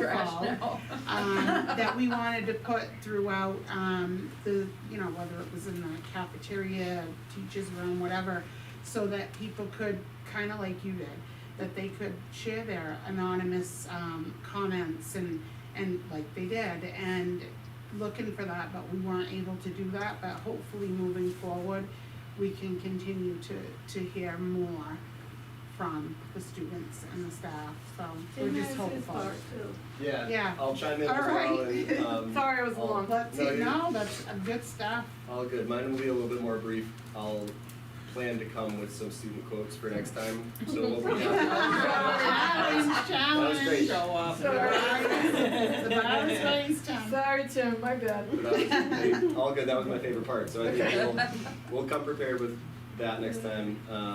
As for now, we have 12 teachers in grades 2 to 4 teaching wit and wisdom. They're going for the whole year. And so we will have more information for the next couple of trimesters. So far it's well received, I think, across the board. It's new, so it's gonna be a learning year, and that's how we're really rolling it out with teachers. They're seeing right off the bat some improvements with students' vocabulary in terms of just overall vocabulary. They like seeing that the students are making real world connections, so they can have conversations about what they're doing in their life outside of school and how it relates to the things they're reading. Overall, one teacher's notice was that it sometimes feels difficult fitting everything into their ELA block while also trying to teach phonics and maybe some guided reading, small group instruction. So trying to kind of work around how to make it all happen. Teachers are happy with the integration of science and social studies. It's been helpful for them and kind of gives them something to springboard off of for things like experiments and stuff like that. So I think the students are finding too that those topics are interesting. And we're seeing students are rising to the rigor, and that's usually what they say. And yes, in the beginning, it might have seemed really challenging, but I think we're seeing if we hold our kids to a high standard, they're gonna meet that standard. And we're gonna support the ones that are struggling, but overall, we're cautiously optimistic, but it's going well, which is a good thing. So some of the things we're wondering, where we're only doing grades 2 through 4 right now, I feel pretty confident that we're gonna be sending kids off to the middle school in those grades a little bit more prepared, ready to go. But as for K1, 2, just questions around the best way to begin getting them involved as well. And so what could the potential benefits, that's one wonder, what could the school-wide potential benefits be if we do expand to all grades? Will students in the second year, will they show more improved performance than the first year? What results might we see as a school if we commit to something like this for 5 to 7 years or more? And how can we make sure that a program like this is sustainable, and so that when new teachers are coming in, we're not starting over, or if new administration comes in. And I'd also like to echo what Colleen said earlier in the meeting as a gratitude to Lauren DeConstant, because she certainly has spent all the growth that we were celebrating in the beginning of the year. She's really the one person that has been consistent across both schools. And so this is, my hat's off to her and her hard work and commitment to both schools to make this happen. Because we wouldn't be in as good of a place without her. Yeah. So that's my quick update on Wit and Wisdom, but I'm looking forward to, like I said, where we're all in for the whole year, we'll have a little bit more to share as the year goes on, and I'll start collecting student quotes. All right, and maybe, and you know what would be good too is reach out and see if, I don't know if you could do like a little survey or something with the parents and kind of get feedback from a bigger group, because that's always helpful, and I think it gives encouragement too when you hear from those parents. And I do want to throw, we talk a lot about math and language arts, but science and social studies too, I know have been pretty amazing. The projects, the work, the writing, so I think it's catching. The only question that I have, where we're doing one module for 5th, 7th, and 8th, and the whole year for 6th. So how do we look at where she's doing the whole year this year and it's working really well? When they go into 7th, do they no longer have that opportunity, or will this be something that you will have so that it's consistent? So we have a literacy team who'll make a decision at the end of the year. This is a pilot. Yep. Make a decision on whether or not we will utilize the program. And the team is representative of the school, which is great. And then we'll determine, we have to do by policy a presentation to the board. And then we put that proposal forward, and we either approve it or don't approve it. We earmark money for some ELA program in our budget. I believe it was about $8,000-9,000, give or take a couple, not sure off the top of my head, but we hear that parents are concerned, as is the board, about literacy and consistency vacancy, and, you need a good, solid, rigorous program in order for kids to, you need a good phonics program like Tim referred to. Teachers need PE and the science of reading and what it looks like. It's very different today than it was, so, that's our intention. They've met once. I believe they have 3 more meetings to make that determination, so. How many different teachers gave you, reviews? I got input from 10 out of the 12. Okay. And Colleen? All of them, all the ELA teachers. On this pilot program, has there been any other towns, either in New Hampshire or other schools that used it that you have information about, that it's a great outcome once you get it rolling and? So I believe, I could be wrong, is Lincoln Ackerman, one of the. Southampton is exploring it. One of the schools is looking at to explore it. We can't get any data from other towns. I know that Sarah Sharilla, who's the consultant we work with, has referred to other towns. I'd be happy to get that from her. I don't wanna misspeak, but she did talk about other towns that have used it and they showed great growth over time. Yeah. One of those towns, we had a Pembroke. We had a group of third grade teachers go to Pembroke recently to see a third grade teacher teach an exemplary written wisdom lesson.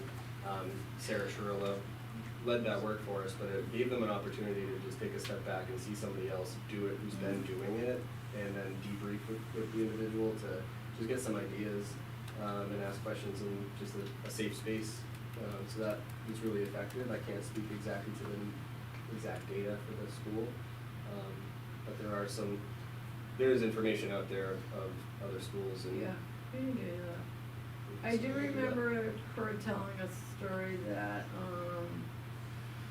teacher was concerned because they hadn't used it, and when the kids came from the previous grade to her grade, she was like, wow, I really know what's going on here, so she felt like building that background and having those routines. Any new programs. But when kids have routines people in get- place, like the teacher doesn't have to spend all that time. It's like, it's similar to math, like if they know this is the way it's set up, then you don't have to like front load all that information, cause they already know, oh, this is how we take notes, oh, this is what a Socratic seminar is, or this is what a do now is in math. So like, the more solid, that's less time you have to spend with kids, like Right. doing that with them, Across so. grade levels and across like language arts and math, how you're integrating something. And I will tell you, Which they is are great. doing that in Ramblock, so some of the social studies teachers are helping to support the ELA teachers with, so now the kids know, this isn't just an ELA routine, this is a routine you can use, Socratic seminar, my science teachers used to use it, so that's using ELA, you can use it in science, so, Makes sense. then they understand it. Yeah. Good. So, everybody else up with that? Let's see, is it time to close public comment or no? Public comment. Yeah, tonight. 5:28, right? All right. Can I ask a question? You wanna step right up, Sure. you say your name and your address. Heather Champagne, 57 Ledge Road, and it was just about Meredith. You had posted, and you might have missed this, about the sudden cardiac arrest thing that is coming to the school. Do our schools have AEDs? We do have AEDs, okay. I was just, because if you're gonna acknowledge that, you kind of have to have. Yes, they're very good to have, Heather, right? what was your last name? Champagne. Thank you. Yep, thank you. So a motion to close public comment? Second? Second. All in favor? Aye. Aye. And we will move on to, get that all set, so we, Superintendent. yeah, if you wanna, just, highlight, and I don't mean to push everybody, but we've Nope, got we have a about couple 20. months worth, I'll do it in 2 minutes. 2 months worth, I read support, them, but everybody else out there. Number one, attendance is really important. Post-COVID, we've seen, and it makes sense at one level, right? Kind of a doubling of absenteeism across the board. But that has a significant impact on achievement. Missing 1 or 2 days a month is the equivalent of missing a full month of school. Over 10 years, that's a whole year of instruction. So people may think, oh, missing 1 or 2 days is no big deal, and maybe for some students it isn't, but on the whole, it makes a difference, and it impacts their learning, it impacts the flow of the classroom instruction, so we just wanna encourage people, come to school, we understand that everybody has individual circumstances, the school is willing to partner with you and support you, if there is a chronic issue going on, and again, we've seen a rise in that with adolescents in particular around mental health. The school wants to partner with you as parents to try to address that. The parent coaching resource is free, anonymous, and available. I think we have 36 families taking advantage of that right now, which is great, but that's a resource if that's something you're struggling with. You don't have to talk to us, we're happy to help you, but there's another resource that parents can tap into. Second thing I want to highlight is the importance of reading. Reading 20 minutes a day is the equivalent of exposure to about 1.8 million vocabulary words over childhood, as compared to reading 5 minutes. I have the statistics, I'm gonna forget it. Thank you. 282,000 words per year, as opposed to 1 minute, which is 8,000 words per year. And the closer you get to 20, the more vocabulary you're exposed to, the better you're gonna do when it comes to taking these achievement assessments. As Colleen said, that background knowledge is super important. So exposing kids to all kinds of reading material is only a benefit, and something families can do together and do in fun ways. And in Shay's report are some resources, which will go out in my newsletter this week as well, but just some fun ways that families can read together and build those vocabularies. Thank you. All right, the elementary principal report. Yeah. Hard to believe trimester one's already in the books. Flew by, but it was a good trimester, and in the month of November, we had an incredible turnout for parent-teacher conferences, so I just wanted to thank everyone that was able to make it. If you weren't able to make it, please reach out, and we can certainly find a time for you to meet with your child's teacher.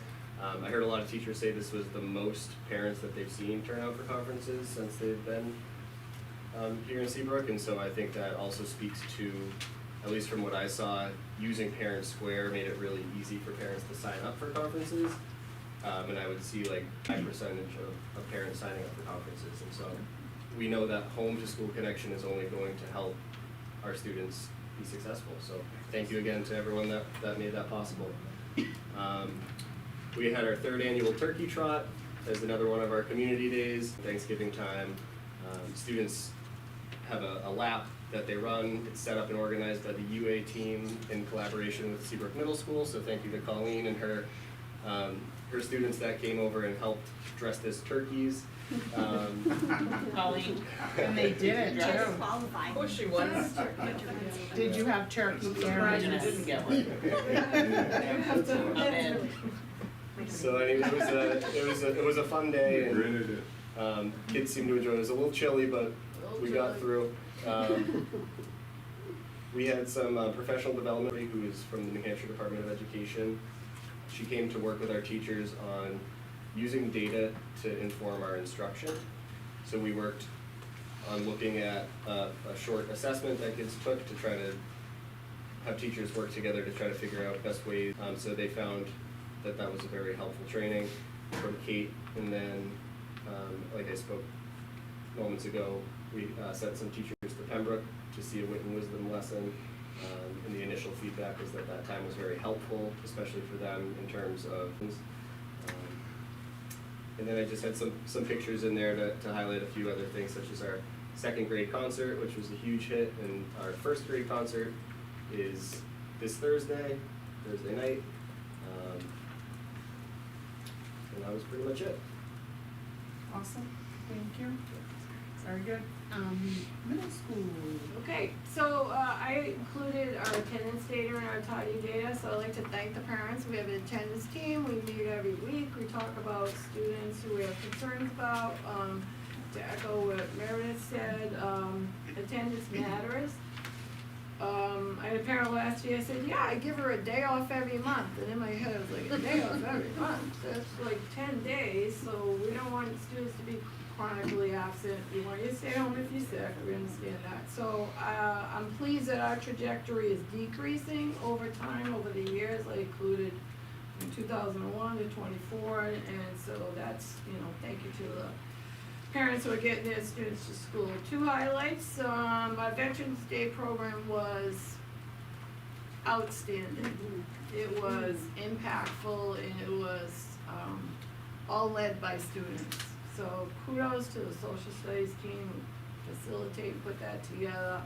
I mean, you saw our 2 students tonight, I mean, this is who they are, and so it's nice when we can get them up in front of people.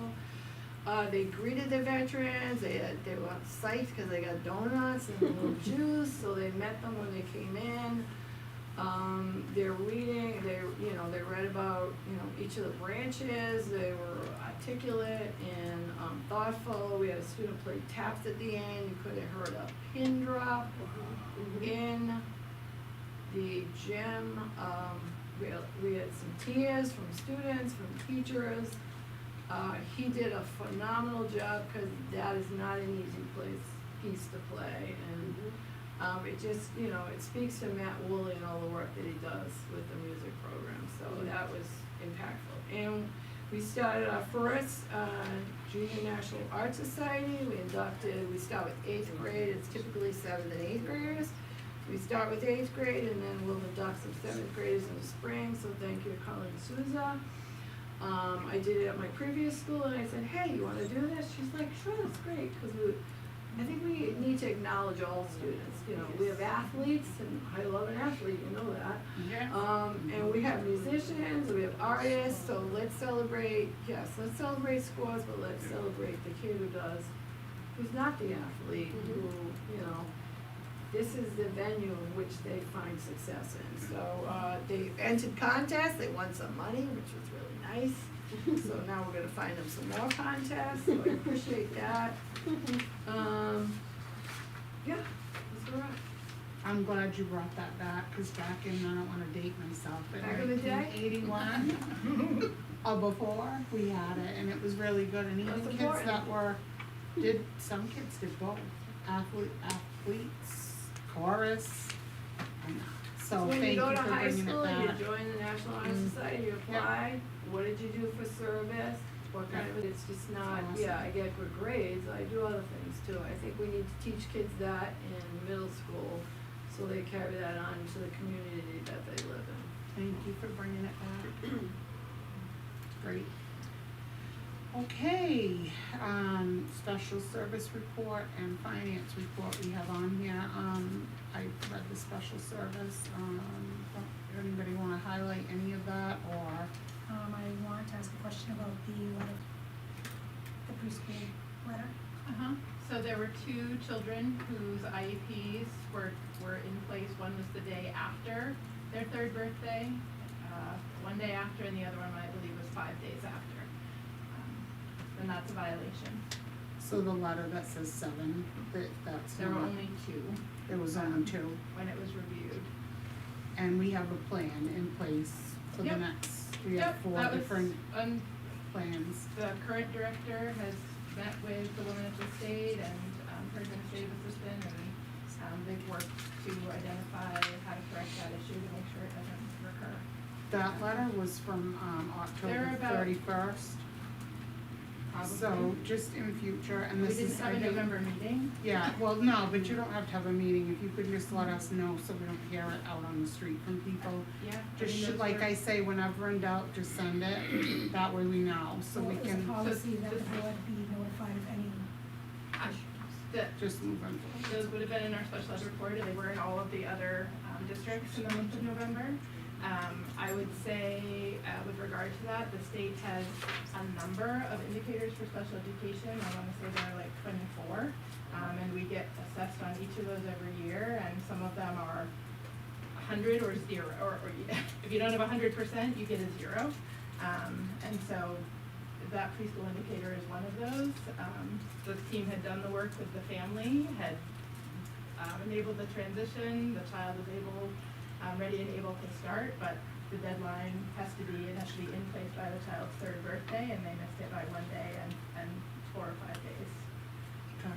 And we weren't the only ones, just so Oh, everybody gosh, no. knows, it was No, Hampton this Falls is and very widespread for across the SAU state. though, who was it? Hampton Falls and Southampton, I was it? believe so. So, Yeah, three Northampton was towns out originally of on the the list, SAU. and that was an error at the state level with the data.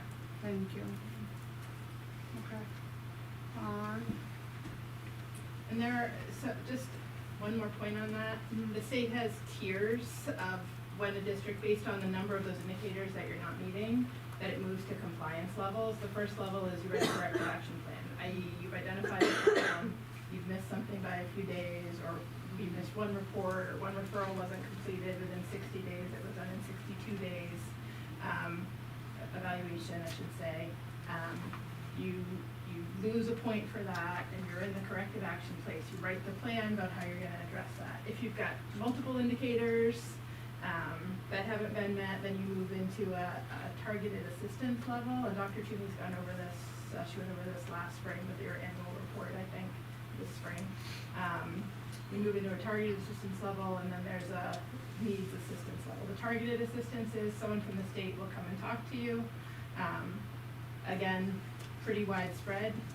The needs intervention level is you have significant issues, that this is a regular occurrence, it's occurring over years, we're not at that level. And again, you've seen some changes in directors as well, and admin support, so some things were mixed. So in the letter where it I'm just asking, so in the letter where it states that we must do annual date for returning students, they're asking for data in February, April, and June. And then it also says something about putting a staff member into place. VIA requires a district development implement a procedure for collection, reporting, and ongoing maintenance, identify preschool students, and it's basically stating that additionally, the VIA requires that the district submit a status report following the timeline occurred.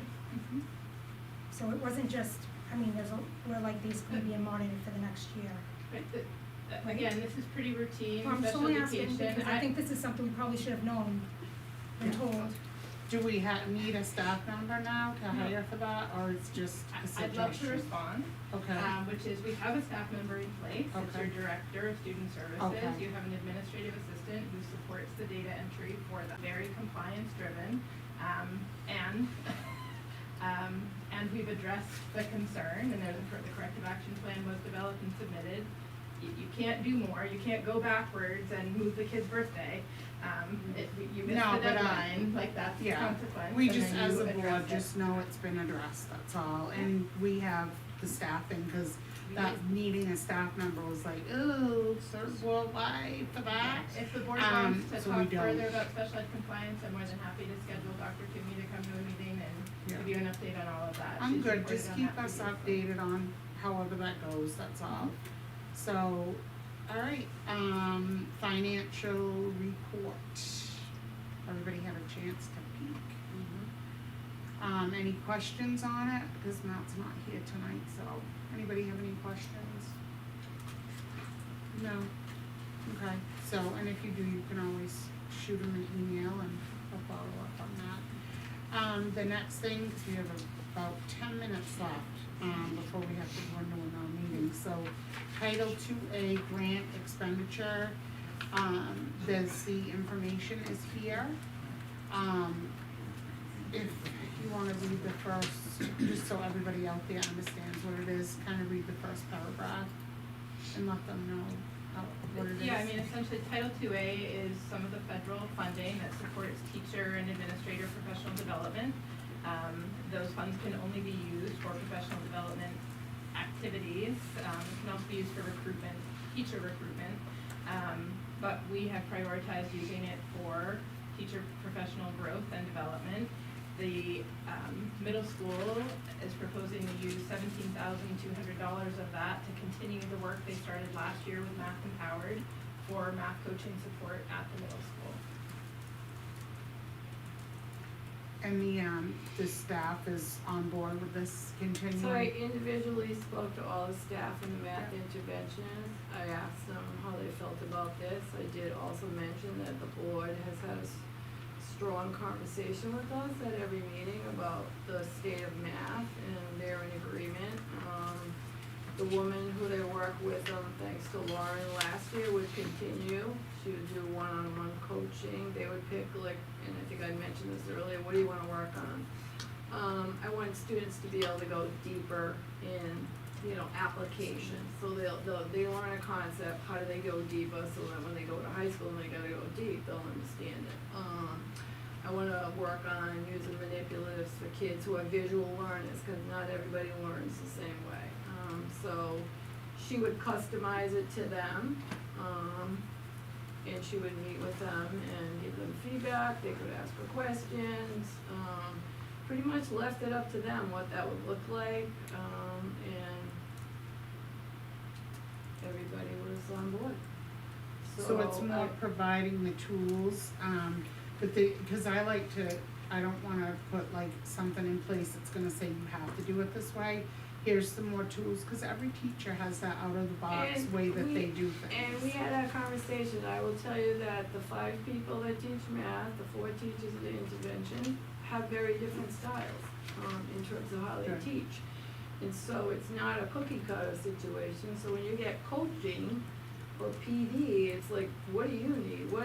Josh Felch doesn't need the same thing that Robin Max needs, and Hannah Pollock needs, and Melissa Brown So they needs, can- so, and AK Walker needs, they all have different needs based on where they're at, so.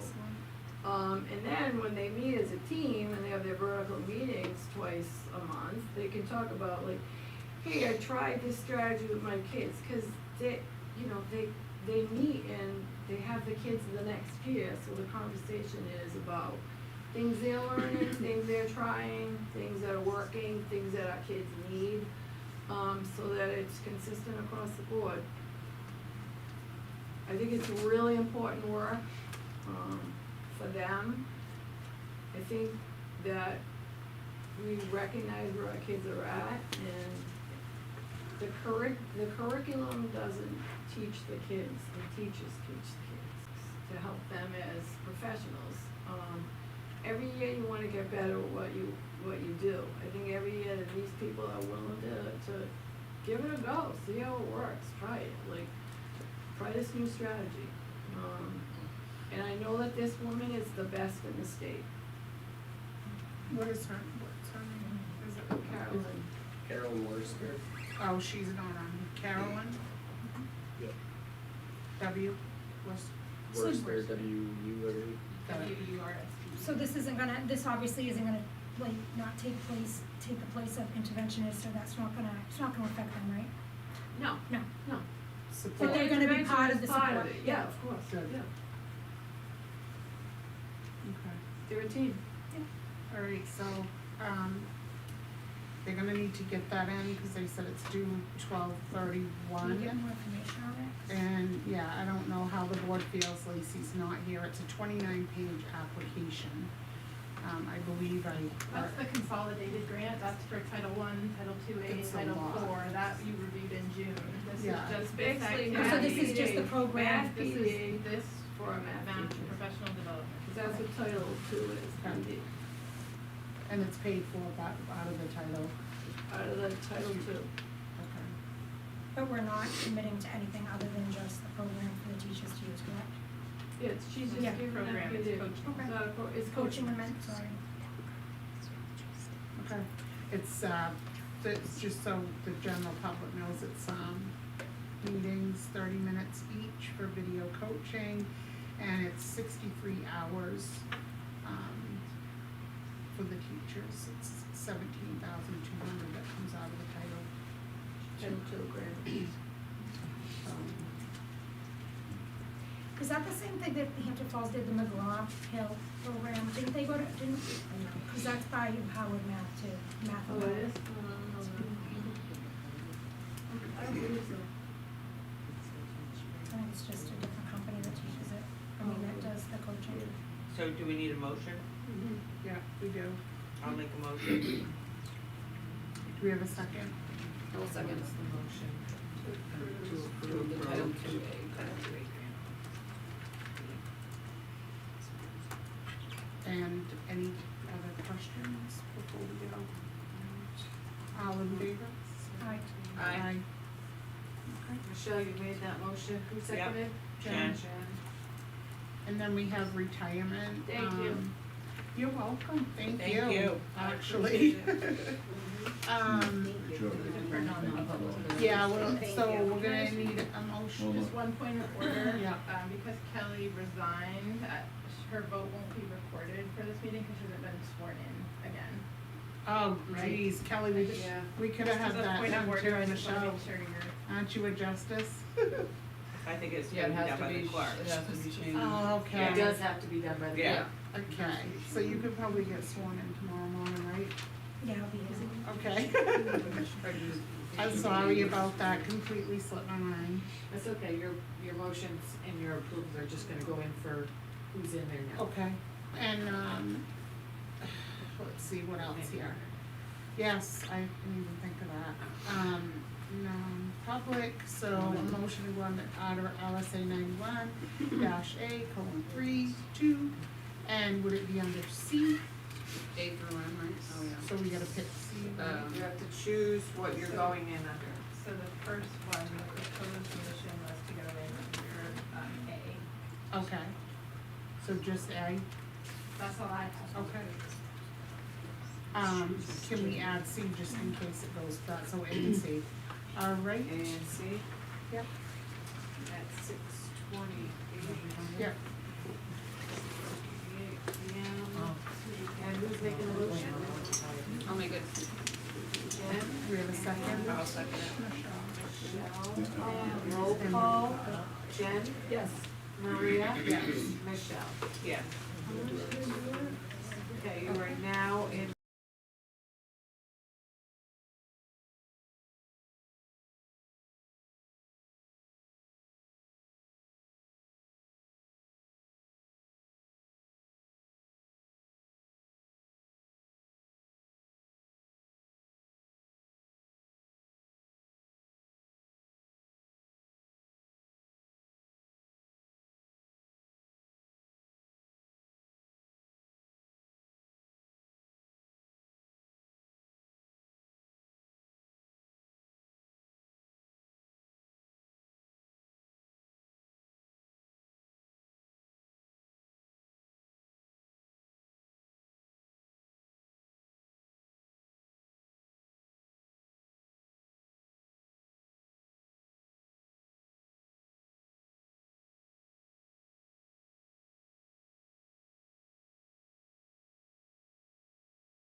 Usually.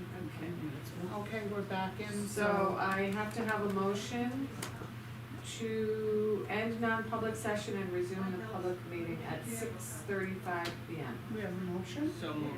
second? I was gonna say same here.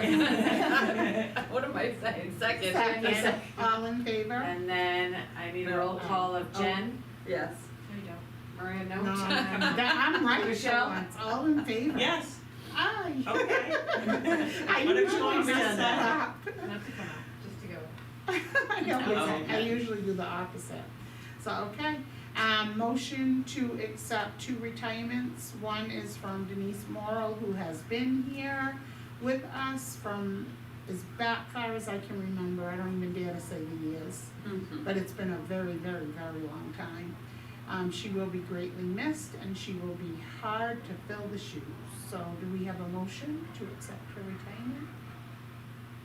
I will with regrets. Second? Second. All in favor? Aye. Aye. I have to abstain, but I'll say with regrets. Yeah.